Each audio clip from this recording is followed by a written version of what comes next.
Minecraft Hardcore 1 block goes into the next round. In the last 800 days, this is what was created from 1 block, including my largest building, the Japanese temple. In these 100 days, I've surpassed that once again and created my biggest project to date, which turned out pretty nice. Well, have fun. Friends of the Sun, I warmly welcome you to the next 100 days.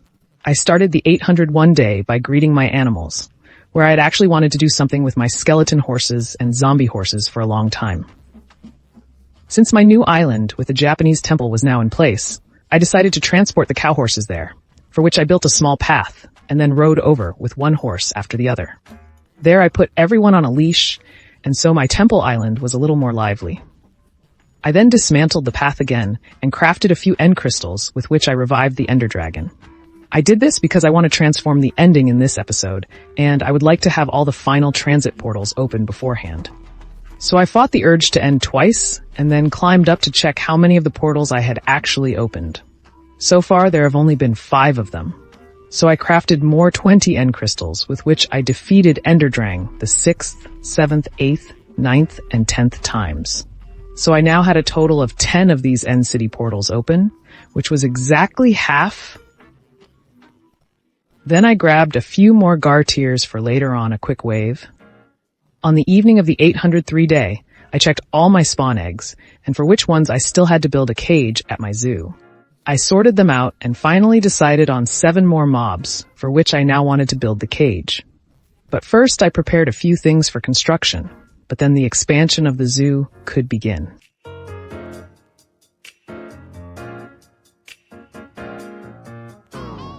I finished it on the evening of 806 day, although I actually think the new enclosures are pretty nice. Now, of course, the mobs still had to be added, for which I first had to come up with a few name tags and then rename them, but then I could spawn the next few mobs. The new ones in the zoo were an Enderman, a cave spider, a salmon, a tropical fish, which looks really nice by the way, a trader llama, and a magma cube. And last but not least, a fox.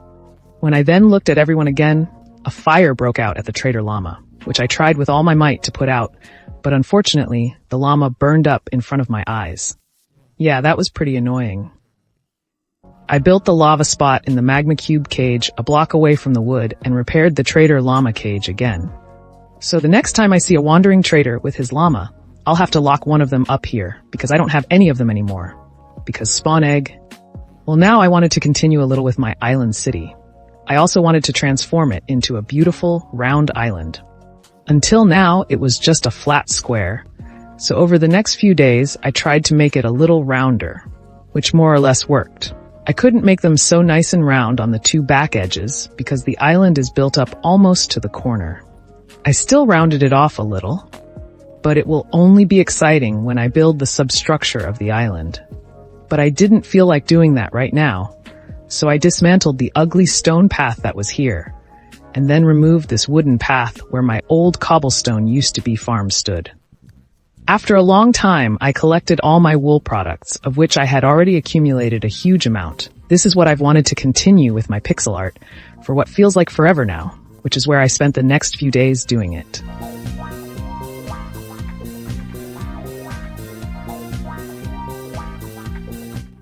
Until I ran out of glass.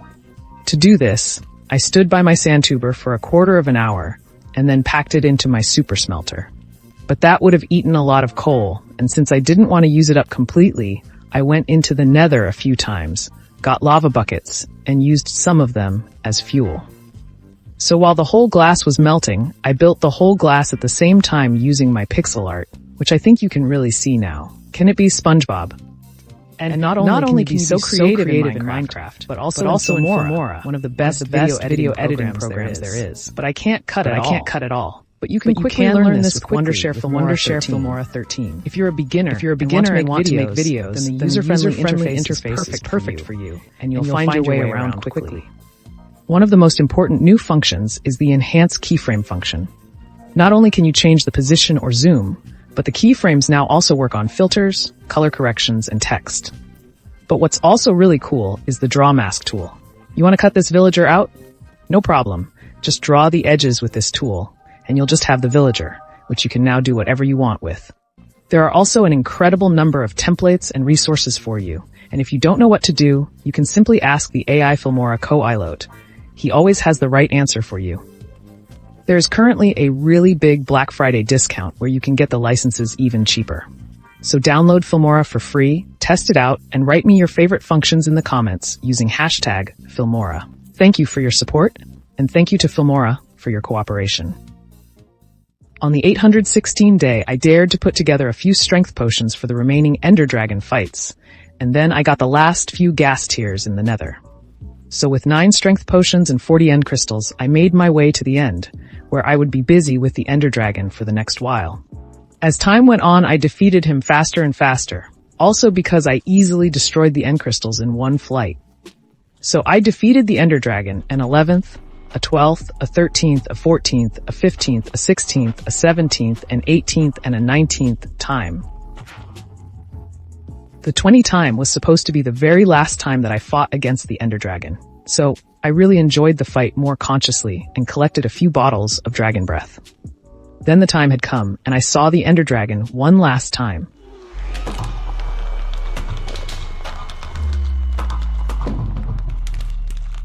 So now I had opened all 20 end transit portals, and the transformation of the end could begin. First, I dismantled all the shenanigans that were just standing there, and then also dismantled all the slabs that I had placed to transport a sonic tube. I then spawned, I think, my first snow ghoul, where I farmed 1 or 2 snowballs because I can now reveal I wanted to transform the N into a snow landscape. So I was able to place the first snow blocks, and then I terraformed a little in the middle. However, if I wanted to untransform the whole thing, I needed to farm a little more snow blocks, so I built a small structure in my crate storage. Once I got this to work, I still needed a few more shovels.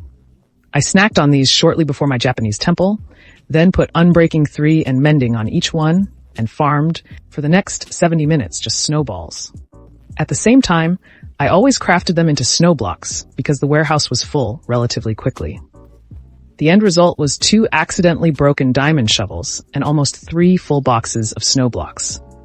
I then packed all the snow into shulker boxes, which I then used to go to the end and start covering the inner area of the island with snow, forming a little bit of terra at the beginning, but then simply placing the snow over the end stone.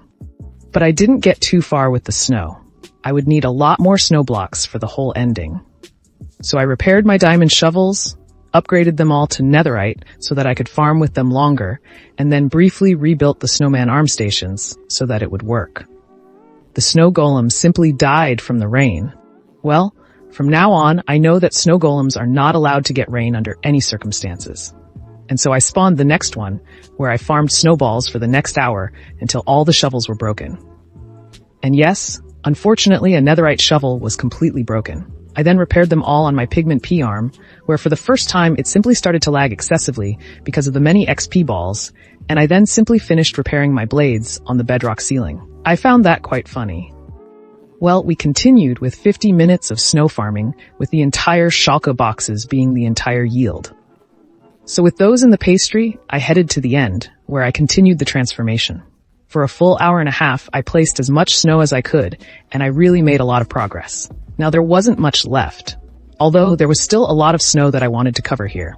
So I started at 840 day to farm more snowballs. After about 3/4 of an hour, the shovels broke, so I had to go and repair them, then did it a second time, a third time, and because it was so funny, a 4th time. In the end, I had all these chests full of snow blocks that I really hoped would be enough because I really didn't want to farm that much snow anymore. What I also asked myself was how much snow the snow golem actually produced for me. That must be really excessive. Well, I then transported everything to the end and I prepared a little with scaffolding and water buckets since I now had to put snow on the edge of the island. But then I was ready. And on the 851 day, the transformation of the end into a snowy landscape could continue. Now I got to the edge, where it was a little more complicated to cover the entire end stone with snow blocks. And that's why I stopped taking it so seriously when I realized how many days were actually spent on it. Still, I don't want to do things by halves, so I did my best to make it look good. On the 864 day, I ran out of snow, but I had already come incredibly far, and only a small part of the rough surface was missing. There was still a lot of snow missing on the edge of the island, but that wasn't a priority at the moment. Back home, I needed a break from the final project, and so I thought about what else I wanted to do. When I came across my 2 foxes, I thought about putting them on the one released waterfall island under the Temple Island. Could accommodate. So I built a railway line from the main island to Waterfall Island and then transported the foxes across. But I couldn't just leave them there. So I quickly built a small hut, which wasn't too exciting, but would hopefully still be enough for the foxes to live in or guard. Feel free to write in the comments what I should name them, because they don't have names yet. But then I wanted to continue with my mega project, where I had planned to build a small village, for which I wanted to farm a lot of spruce wood. Only when I went to get bone meal for it, did I just notice this. I have no idea why, but the box storage somehow broke, and I was really fucked up for a moment. Luckily, the error wasn't too difficult to fix, and the box storage was working properly again, a quarter of an hour later. Now I could go farm spruce wood with peace of mind, which I did for the next quarter of an hour, and almost completely farmed a shulker box. I also needed earth for the paths in the village, so I did the classic again with coarse dirt and quickly colored 4 stacks dirt together. With that, I flew to the end, where I roughly built the paths so that I knew roughly what the village should look like. Unfortunately, it was only then that I realized that I could only make this strange earth out of the grass blocks, which I don't even know what it's called exactly.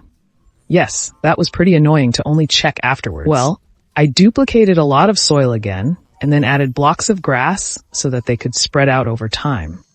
I then prepared the remaining things for building the village, which I then finished and began building the village.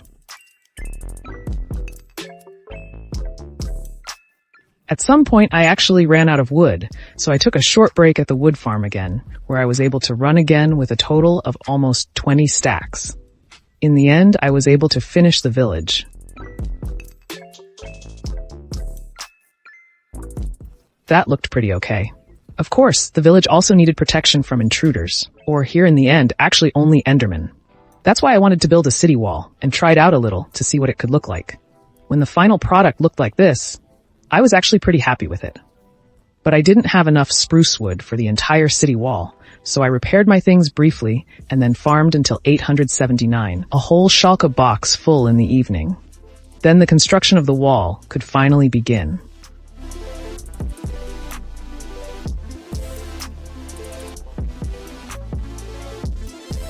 When I was finished, I looked at the whole thing from above, which made the city look even hotter.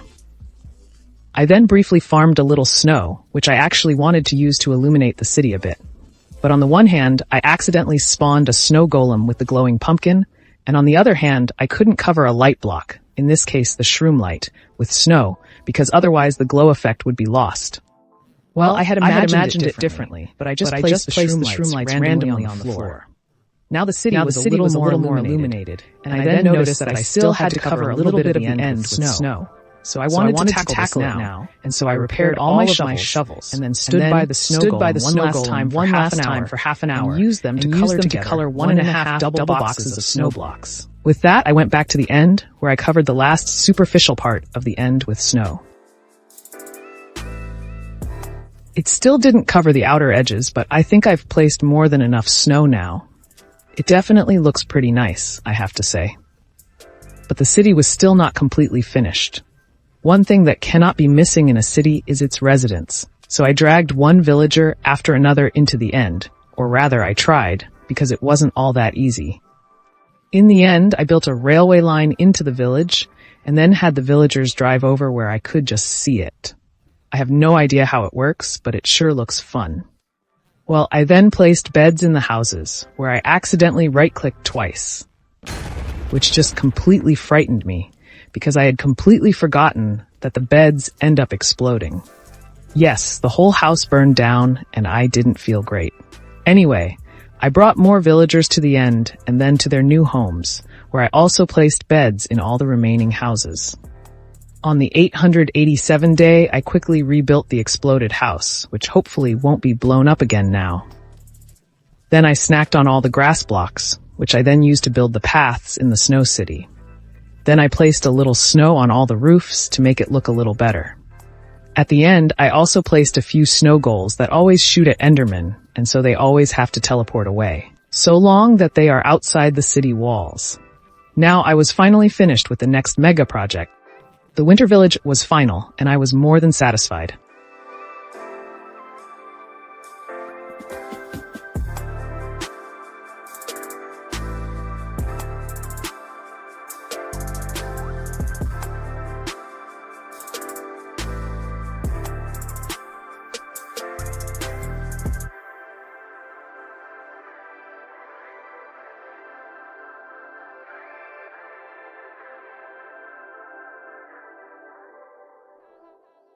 But what do you say to that? Do you think that's nice? Feel free to write your opinion in the comments. I would be really interested. Back home, I quickly sorted the whole camp and finally replaced the ugly end blocks at the spawn with wool carpets. Then I realized that the cat was all alone here and simply had no job. That's why I brought her to the lighthouse island, which she was supposed to guard from now on. The redneck loop also happens to go well with the lighthouse. Next, I wanted to complete the netherite armor at my Japanese temple. A total of 9 pieces of armor were still missing, and luckily I still had 11 netherite in my storage. So I crafted the missing parts with my few diamonds, upgraded them to netherite, and then enchanted them. I then finished the 8 fully enchanted netherite armors, which look really powerful and something I can be really proud of. One floor further down there were still a few pieces of diamond armor missing, and since I didn't have too many diamonds left and I didn't want to waste them all on the armor, I flew back to the end, where I looted NCT after NCT. But I didn't collect any more shulker boxes. I just got the loot, the Ender Dragon pots, and the elytras. After a quarter of an hour, I had everything together, and the next floor of armor was ready. 2 floors further down, the gold armor was still completely missing. So I crafted and enchanted them on a quick wave, and that floor was completed. For the basement of the Japanese temple, you decided that I should also build a small village here. But when I got down, I had to take out all the monsters again and place torches everywhere. Then I removed all the practical jokes everywhere. There wasn't enough time for the basement project now, so I won't tackle it until the next episode. I used the time to do a little more SpongeBob pixel art, which I did until 899 day.